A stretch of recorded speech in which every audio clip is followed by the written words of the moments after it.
Welcome to the Guildford Games Festival interview sessions. We're at the Boiler Room with Gem and Abbie from Media Molecule. Hi. Hi. How are you doing? So do you want to just give us a little bit of background on who you are, what you do? Sure. My name is Abbie Heppe. I'm the Director of Live Service for Media Molecule, so I look after all of the teams that feed into the things that we release in Dreams, our community teams, our feedback and support teams, and our events teams, which work on really cool stuff like the Impy Awards and DreamsCon. Impy Awards are going to be here. I've just remembered. We are using the Boiler Room for... We can cut that, but I just remembered. It's very exciting. Yeah. Very exciting. Oh, no, it is. Really cool. It is. It's such a cool venue and really fun to be able to use like a local space in a sort of digital event. Yeah, very cool, very cool. What about you, Gem? Cool. I'm Gemma Abdeen and I'm the Operations Director and Partnership Director at Media Molecule. So I have two sides to my role. One is looking after the operations and the other is our outreach. So we do all the external collaborations like we've just done Ghostbusters. Right. That's very cool. Now, my understanding of both of your roles is you do loads. You do so much stuff. I really don't understand how there are enough hours in the day for you to get the amount that you get done. So I'm in awe of that.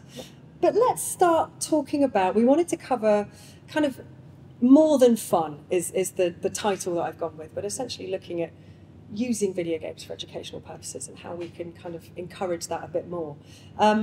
So let's start with the first kind of obvious question. When do you think you should introduce kids to games in your experiences? Oh, that's interesting.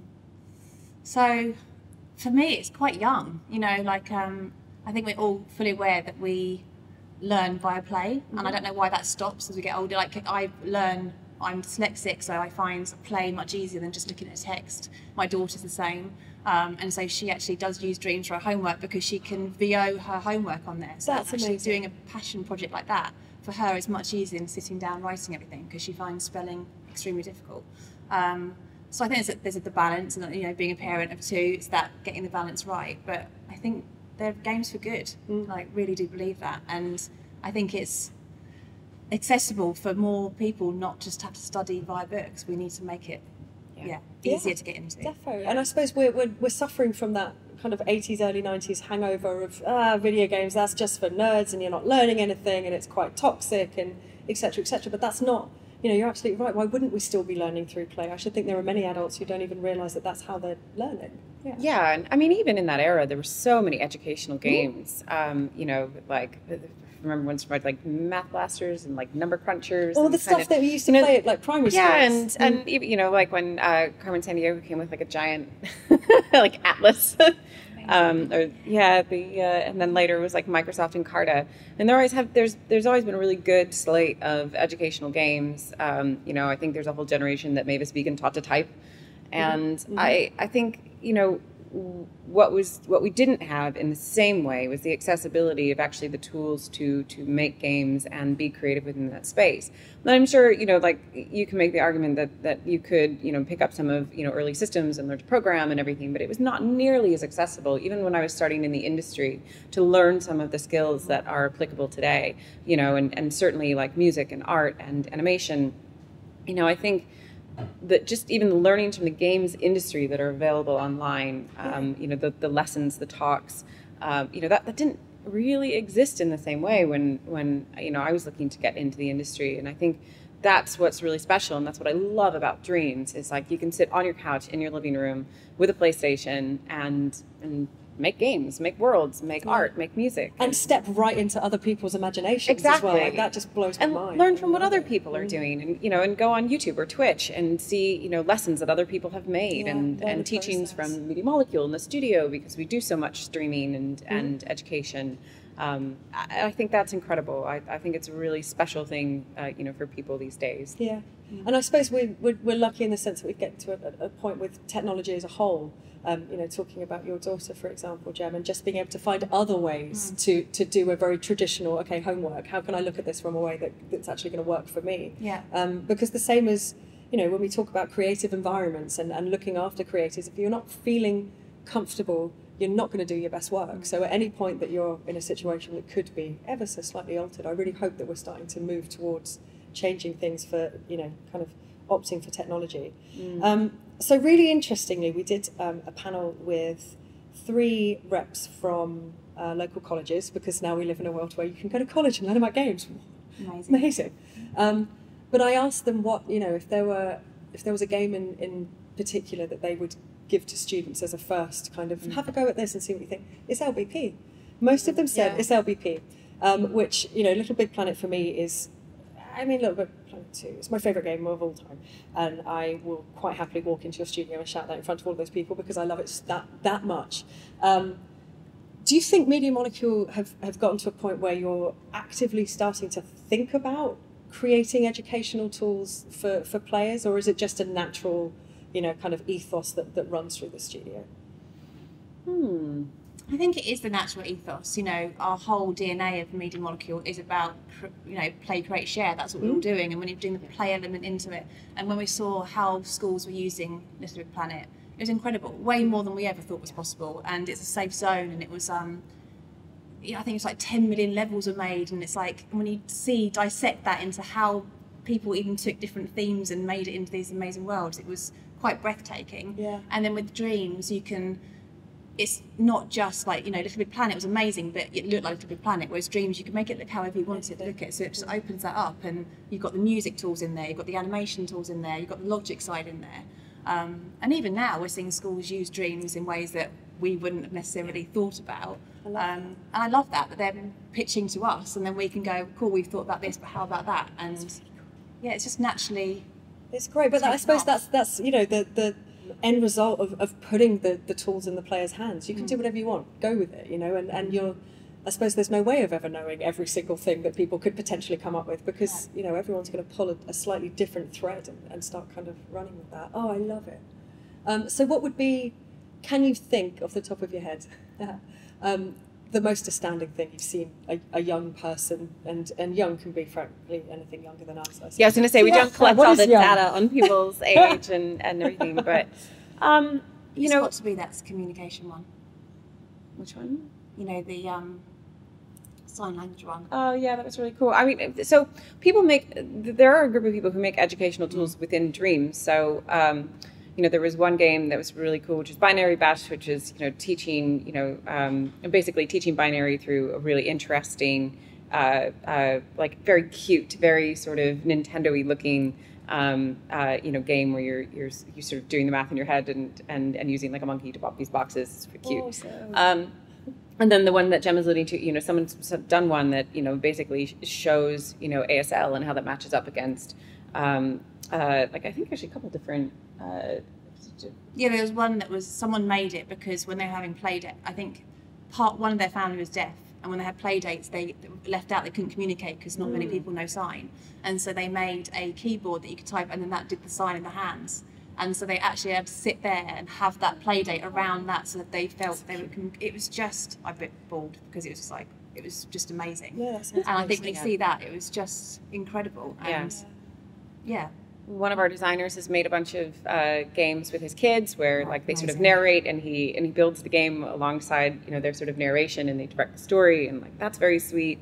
I think one of the coolest things that I saw this year, we've been really doing these collaborative events in Dreams with the community. So we are making events with people from all over the world, and there was one that we had wanted to do but we didn't, just for time and team capacity, which was like a music festival. And actually our community did it for us this year, and it was this incredible, took place in Dreams, but they had, stages all over the world and musical acts from community in it, and it felt like you were there at a music festival. And people contributed their tents, and you could go into an area with all the tents, and it was an arcade, and it was so big, and it was so I know it goes into doing those on our side, but so to actually see a small team of creators within Dreams make that and bring so many people into it, it was really exciting. And that's a kind of, I love those projects because it's very intimidating if you just sit there and you're like, oh, do I have to make a game?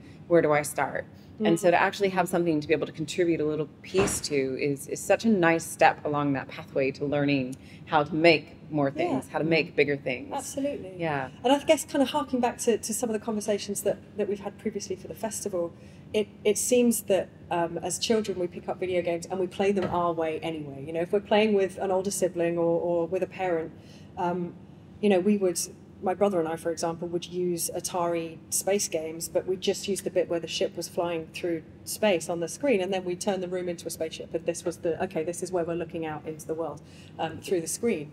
But actually with Dreams, you know, parents can now sit down and play video games with their children and have them tailor that game in whichever way they want to tailor it, rather than having to, you know, kind of adapt what they're given in a very kind of straightforward landscape and really kind of run with it, which is absolutely fascinating. So talking about Media Molecule as a whole is a very kind of, I mean, it's a family vibe, and with that comes, you know, a very kind of family inclusive space, and everyone's kids are welcome and all of that kind of stuff. So how can you, I mean, thinking about the fact that you guys are so aware of a full studio dealing with people's kids and everything else, how can you ensure that, or how do you ensure that content in Dreams is never going to fall into the wrong hands? Is there anything to kind of stop anyone making something completely out there so and kids kind of get Dreams is fully moderated, and you know, and that's, you know, being a Sony studio, you know, we have access to all of Sony's amazing moderation teams, and we work very closely in the development of Dreams, you know, with them to make sure that there was an in-game reporting system that was really, really robust. So, you know, that has worked really well for us. UGC games that pre-moderate, obviously, because that creates an incredible barrier to actually publishing and creating things. But our system with them works really well, and we have very good lines of communication with them, and we're always interested in how can we improve this? Is this working well? You know, and thinking like of what we could do next that would be helpful, or that would make it easier for them and more understandable for the moderators who get reported content in Dreams to make the right decisions. Yeah. And I think, you know, that's an area that, you know, we and Sony take very seriously. And we make sure, you know, when we're curating, you know, when we're doing these events, like obviously we are checking over all of that content ourselves. We are making sure that everything in there is appropriate to our age rating. So it's a big undertaking, but, you know, it's something that, like I said, we take really seriously. Yeah, vital, absolutely vital. And that's it, you know, I guess we'd never want to be in a situation where something that is shared via any one of our platforms puts someone off, you know, whether that's a parent being put off video games, whether that's a kid being put off video games. Yeah, for sure. Wow, it must be a hell of an undertaking anyway, though. It's amazing. It's a tricky space because, you know, there are certain, you know, regulatory agencies in the games industry, you know, that work to make that a better space, that work to sort of bring parents into the conversation, you know, but certainly like UGC has changed so much in the last few years, maybe the last, you know, 10, you know, where it's become really to the forefront of the industry. And so many kids are involved in it because it's brilliant. It's like you can make games the way that you want to play games. You can, you know, you can really have that freedom of expression and creativity, and I think creative gaming is huge. But yeah, it really comes with a lot of deep thought about how we connect people, about how we allow them to connect to each other, you know, about what's permissible, you know, especially globally, where we don't have, you know, always the same standards of what's appropriate for you know, specific age groups. So, and I suppose various cultural differences in what's okay and what's not, and and so, you know, I think it's a space that lots of companies are you know, navigating, who, you know, are in this sort of creative gaming area, and one where there's always going to be learnings and improvements along the way. And so, yeah, I mean, like, we're always sort of reading up on what's, you know, the conversations are in the industry around it, and looking to what we can do better and improve as we go. That's very cool. It blows my mind to think of just the amount of levels that are probably being created at any point, amount of games, I should say, that are being created at any point. Yeah, it's a lot. Wow. You know, and we introduced curation, you know, which has been really helpful, so we're able to surface a lot of those things. Like, straight away when you come into the game, you're seeing sort of like what's really interesting, what's really good. And of course, our team is playing through those and you know, and making sure those are appropriate. And then our reporting system is there to catch, you know, everything else. And you said, you know, of course, there's no capturing of direct ages of people playing, you know, Dreams or all that kind of stuff. Do you find when it comes to the social media aspect, are you Are there areas where you do tailor to a younger audience? Are there certain events that you do that you think may be more kind of suited, and do you find that language changes ever so slightly with those posts? Social media is a tricky one because obviously there are still age restrictions on social media. There is, there's the Online Protection Act, and so there is they shouldn't be there. You're so this is it, and it's something you don't even think about because every child seems to be there. But yeah, I get really. I'm one of those people that will message family chats with, "Hey guys, did we know that our 8-year-old nephew is on the internet? Like, should we be doing that? Instagram or whatever?" But yeah, we do just kind of accept that it's a thing. I don't mind. And I mean, we keep all of our social media, everything that we do in events is obviously tailored to the age rating of our game, and we take that very seriously. And that's not just in game; that applies to our social media channels and everything that surrounds it. So we tend to be very conscious of it, because even though they're not supposed to be in those spaces, you can never guarantee that kids aren't. True story. So what does the studio do? What does Media Molecule do as a whole to kind of engage kids on an educational level? So we are doing quite a few outreach programs at the moment, but we're also learning from how Dreams are being used by teachers reaching out to us. So within MM, we did a collaboration with Girls Make Games with Innovate Her, and that's in the studio pre-COVID. And then we are working with the university in Portugal, and they've just done a game design degree in Dreams. So we're now in our second course. That is so cool. Amazing, yeah. So we'll need links to that, Gem. I'm going to have to see. I'll get that out there. We need to, and then the hope is from that one university doing that will then go to PlayStation universities that we can spread that out. But then we're hearing from schools using it that don't have access to musical instruments, and so they've got Dreams, and these kids are hearing instruments they've never heard before ever because they haven't got access to it. Because our music side is just incredible in Dreams as well. So we're just having to learn of how it's actually being used. With our age rating, we're mainly for secondary schools and above, and we've got quite a lot in the pipeline coming up, future plans as well. Yeah, it's great. Gem's worked really hard to build a great foundation, for Dreams as an educational platform, and we just build from there.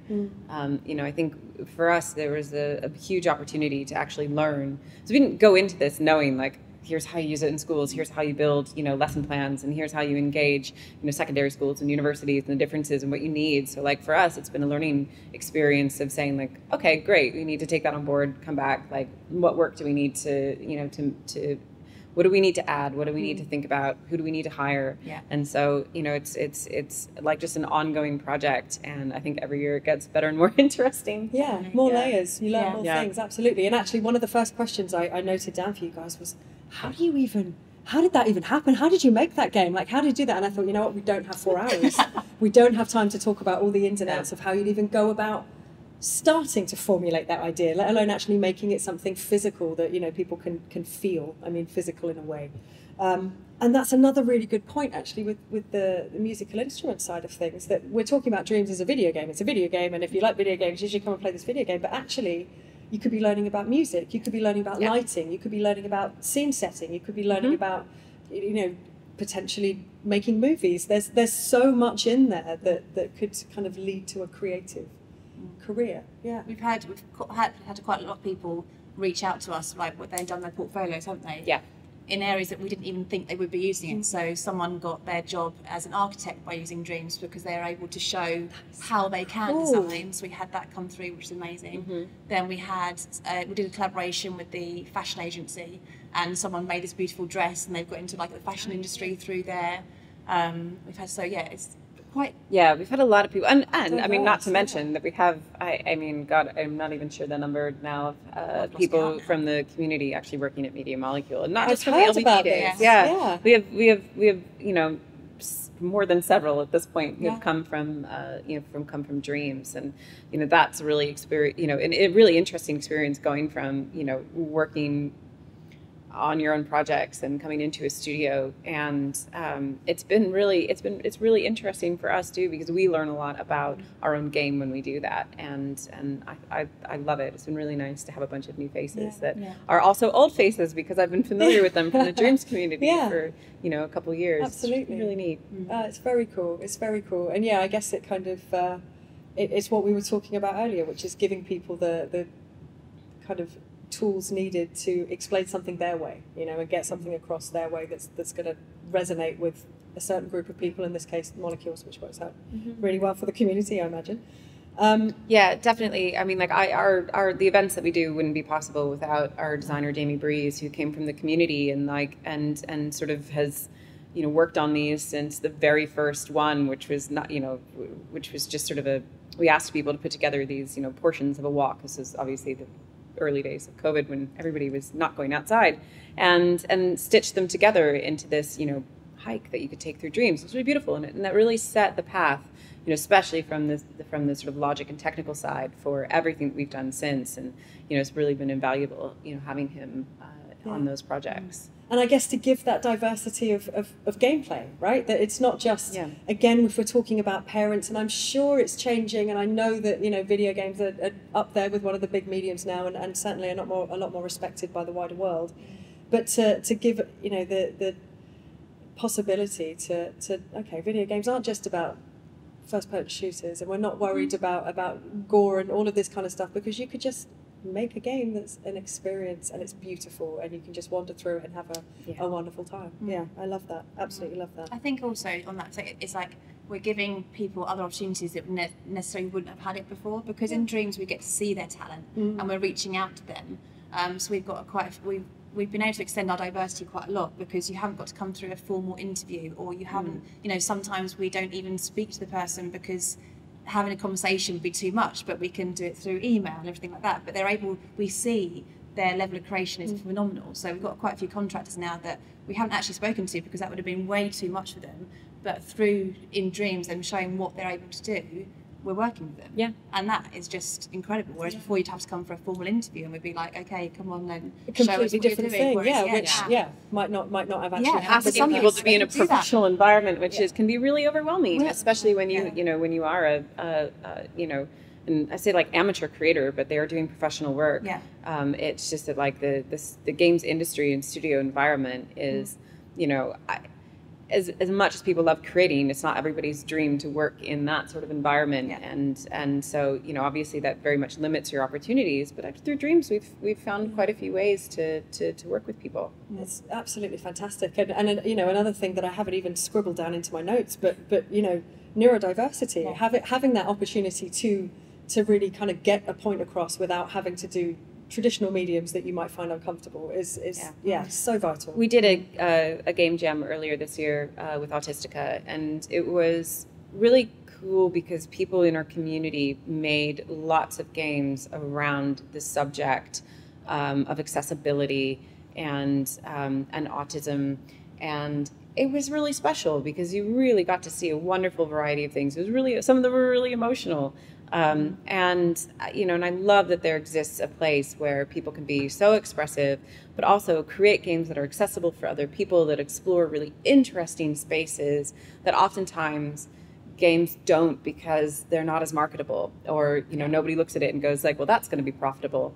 And I think that's really special. It's just, you can really like test out ideas, try new things, and do, you know, the kinds of games that aren't necessarily, you know, found elsewhere in our industry. Yeah, and I think it's, you know, another kind of important aspect of it is that, again, talking about parents and the kind of wider game playing world who know about AAAs, and they know about the titles that come out every 18 months, and they expect those titles, and to even kind of get an insight into what a video game could be, and then to maybe be given that hint, I suppose, to then go and look at indie games and look into the other side of the games industry. I'm sure is happening through Dreams as well. I'd like to think so, as well as, of course, making amazing things with Dreams.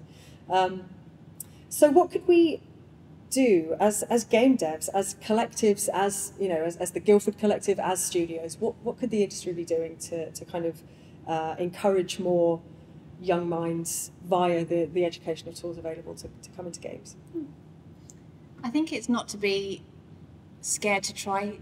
You know, what I've learned in my role, we've just got to try things. You know, I think as we get older, I definitely get more cautious awareness, and I'm like, oh, I get a little bit like, should I be doing this? Should I do it? Just try it. You don't know. I can't even leave the house at the moment without having those feelings. It's just like, but it is. It's like, you know, and then, you know, COVID's like gone, oh gosh, it's just really nervous. So it's like, I think just try and reach out, and I think there's so many amazing companies around like Into Games and what you're doing here. It's incredible, and there's so many studios now that are willing to outreach if you reach out to them, whereas beforehand it's all like, I'll drop my CV round to your door. It's just like, we have an open email box that you can communicate with us, and many studios in Guildford do that.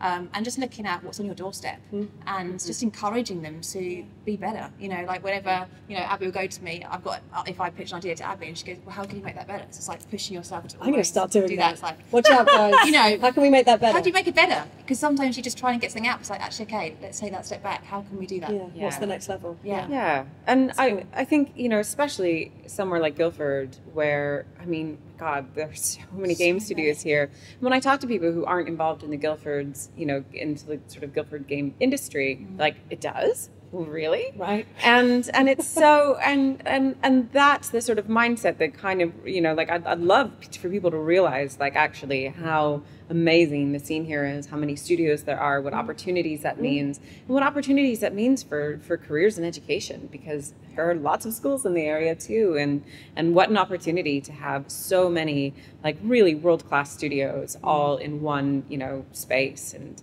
I think that represents an incredible opportunity. Yeah, that's such a good point actually, because when we started communicating with some local schools and we went to their career advisors, even in Guildford, they weren't actually putting games as a career path. And you're like, it's right on our doorstep. Hang on a sec. Yeah, what's right here? Yeah, exactly. This is it. Yeah. So I think actually being more proactive in getting involved in the schools and finding out, why aren't you doing, like, is there an actual reason you can't do that, you're not doing it? We, obviously pre-COVID, we were having once a month schools come in and seeing the place, and then we actually got to the point going, that's really great. And the kids will go back to going, right, Mum and Dad, I want to be in the games, and they still don't really understand. Like, I know when I said to my mum, I'm going to be in games, and she was just like, okay, because she didn't really understand. Like, okay, off we go. Sure you are, babe. Yeah, but then now we actually invite parents into the studio so they can actually see, okay, there's a career path in here, and it's not just them sitting playing computer games. They're not just kids coming back and saying, the pink carpet, I want to work something that has a pink carpet. Yeah, exactly. There's more to it. I did a talk for a college in the US recently, and one of my friends is a professor there, and he followed up with me after it, and I was like, well, what?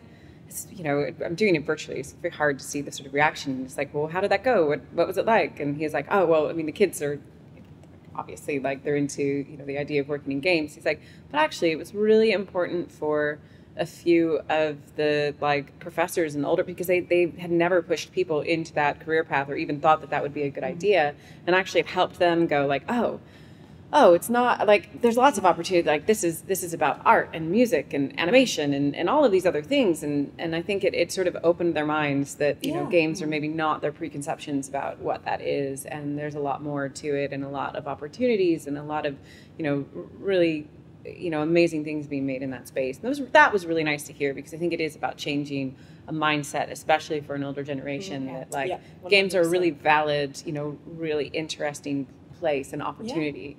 And a place for success ultimately. It's not what it's all about, but of course, there's that element. I think we're definitely getting to a point where, and again, all of this cultural stuff that's happening tends to come up in these interviews a couple of times. But the Devolver news this week, where we saw them, floating 950 million on UK, and then that's not just the highest amount for a games company. That's the highest amount ever. And then suddenly people must be like, hang on, never heard of Devolver.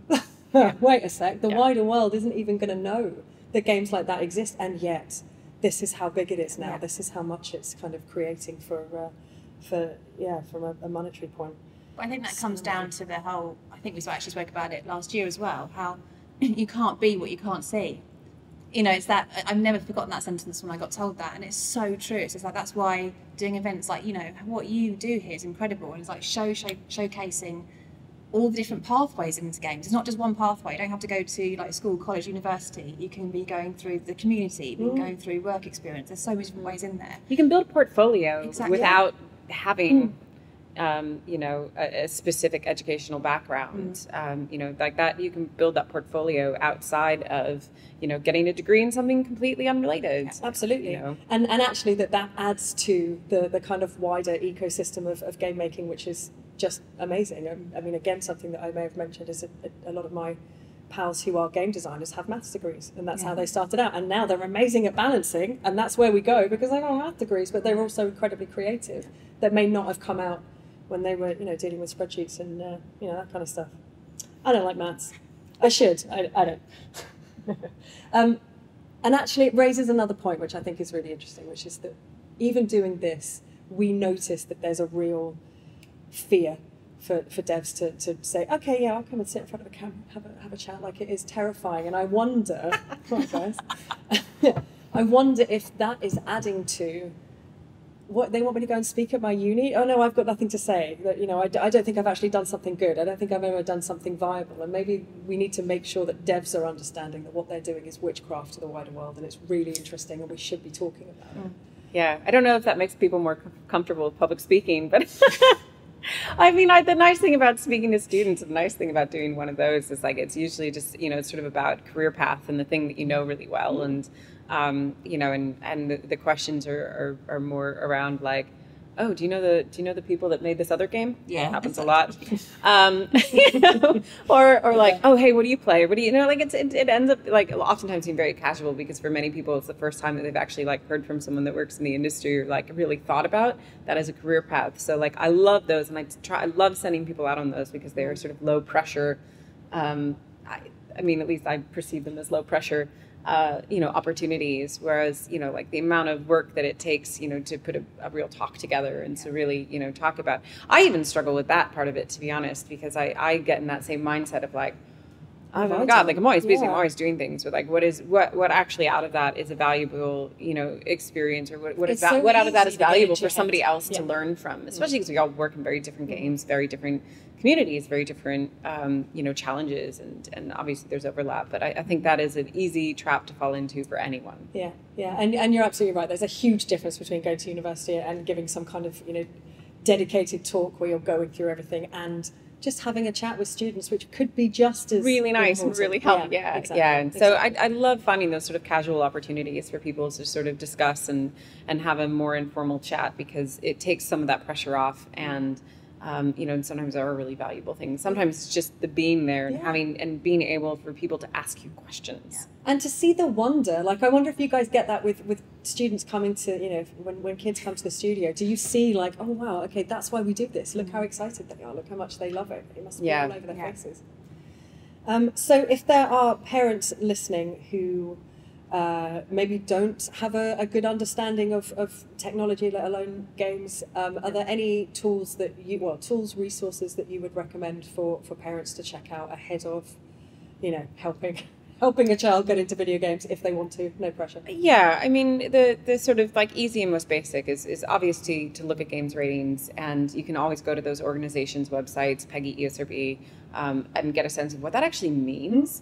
And like what that means for your child's, age rate, for what the age rating of the game is, and like what actually then in that rating that is calling out, so you can decide what is appropriate for your child. And a lot of times those sites will also have additional resources that are specifically aimed at getting parents, into a mindset of, like, okay, your kid is playing video games. How else do I learn about, what they're playing and what's important? And there are parents groups and, that provide more information on some of those games and what online experiences means, versus, single player. And I think there's a lot that you can find about, that literacy that it will be helpful. It's worth engaging with. Definitely, yeah. And I mentioned them before, but there is a charity called Into Games, and they're trying to put, there's quite a lot of different places you can go for information, but they're trying to pull it all together. So you go one place and you can get to, career paths, or I want to be this, what do I have to go and do? And I think for me, it's just listening. So, like, if your child's interested in a career in games, it's just actually listen. It's not about, I just want to go and play computer games. Yeah. There are valid careers. So I think listen and just do some research yourself about what's out there, and encourage them to go and see what's around. Yeah. Play some games with your kids. I was about to say, play games. It's a really, I played a little bit with my parents. Obviously, I think we've all probably been through this of like, parents being like, but my parents I've really enjoyed playing some games with them over the years. It's just sort of about finding what their entry point is. I think that's with most people. I mean, games are a normal part of our society, whether it's video games or the games that we, board games and tabletop, or, and even sports, or, have rules and similar, elements, and I think it's about finding those entry points for people to say like, you know what, I think you'll enjoy this. And I think with kids, sit and play with them, like see what they're playing, make it, so you can make a determination about like, oh, is this, maybe this isn't what I thought it was, or maybe it is, and maybe they should. Maybe this is bad. Okay. No, I kid, but also it makes sense to understand a little bit more about what they're engaging with, and it's like, would you let your kids watch a TV show that you without knowing anything about it? I think it's worth saying like, let's or hang out with kids that they've never met. You've got to think about all of these things. You know. I don't have kids, so I'm just imagining. This is it. My dog is currently wearing some kind of bonnet in my head, and I'm helping him get into games. Yeah, no, I find it hard. Like, I'm in the industry, and I find it hard. My daughter's only 8, and she's devastated not on TikTok. It's a daily battle while I allow her to do these cool dances, because actually that part's absolutely fine for her to go and do, because it's cool, but I can't then unsee what she's seen from her ever. No, and you can't know everything that she's seen. Exactly, because it's just instant. So I think schools are very good now at inviting parents to tech talks. I've seen quite a lot of that. I got invited to one about parents' restrictions and like how you actually go on, so you can put extra PIN codes in. Oh my gosh, I love that. So it really does that. Because that research that. Must be fairly recent, because I remember having conversations with parent friends all of about 5 years ago, and they said, no, the school, they didn't tell us anything. Oh, wow. No, just crack on. Yeah, no, they definitely have. I think they start with, don't make your passwords your child's name with like a 1 after it, because that is how I got into everything as a kid. Actually my password, but yeah, okay. Don't cut it. No, do. Yeah, that's how I got through all of parental controls. This is my favourite one. Oh no, they'll know. They will know. Oh no. But you're absolutely right, Abbie. Like, we're either dealing with parents who, in those instances where it may well have been our dads who sat us down and played video games with us, and then they would have been a very specific and sometimes quite serious genre of games. They were flight sims or they were bizarre space games or whatever, but they weren't particularly Tetris. Or Tetris. Yeah, that's it. And of course you can have fun, for who doesn't love Tetris? But the kind of serious aspect of it is still there. Like, I need to keep going, I've got to win. Or you're dealing with parents that have absolutely no knowledge whatsoever. And either way, you've got some kind of stigma, I should think, attached to that. Yeah. It also made me think of when I made my mum play Entitled Goose Game, which was probably one of my most favourite times ever. She didn't realise she was the goose. Come on, Goose. Come on, Goose, get him. Oh God, I loved it. Absolutely loved it. So similarly, I know we've looked at the parent aspect, but if there are any kids watching who are desperate to get into video games and maybe don't have access to dreams right now, what would you say? It sort of depends on the age group that you're talking about. I find especially more of my interactions are with, kids who are kids, but like, 16, 17, 18, looking to get into the industry. And I think my real advice is like, you don't have to decide exactly what you want to do, but you kind of have to figure out a path, because I get a lot of people who are like, yes, I'd love to work in the games industry. And it's like, cool, what? And it's like, there are lots of paths. There are communications paths. There are coding paths. There's art. There's music. There is animation. There is, QA. There's production. There's so many avenues, and they all do require very different, skill sets. And there is some overlap between. And there are people who are, sort of multidisciplinary. But like, you do kind of have to do something and want to do something and be passionate about an area, whatever that may be. For sure. And if making things is a start to that, there are tons of free resources online. There are tons of opportunities to see talks, to learn, to engage with people in the industry. There are people you can follow on Twitter who are very communicative about what they do. There are lots of ways to sort of educate yourself and start to think like, oh, this is actually relevant to my interests. And I think that's one area where I try to say like, well, what, great, it's a big industry, there's lots of opportunities, but like, is there anything that actually you think like, this is what interests me about it? Yeah, that makes sense. Gemma, anything to add? I think just there's so many holiday camps now. So many holiday camps. So when you're on holiday and there's really look at what's around your area, because I know there's quite a few coding camps in Guildford and Woking now. That's cool. There's so many resources out there to go and check out. I think you do have to be proactive. Really look at like exactly what you said. Really try and work out what area is your focus, because when you're in there, that might evolve and change, but you do need an entry point to get in there. So yeah, I think definitely be proactive. Nothing's going to just suddenly fall on your doorstep. Yes, it's a new world. We're not living in a time where there were all of 25 developers and we were all, you know, getting great opportunities. Yeah, for sure. Ladies, thank you so much for taking the time out to come and talk to me. Thank This you. was awesome. Amazing. Thank you.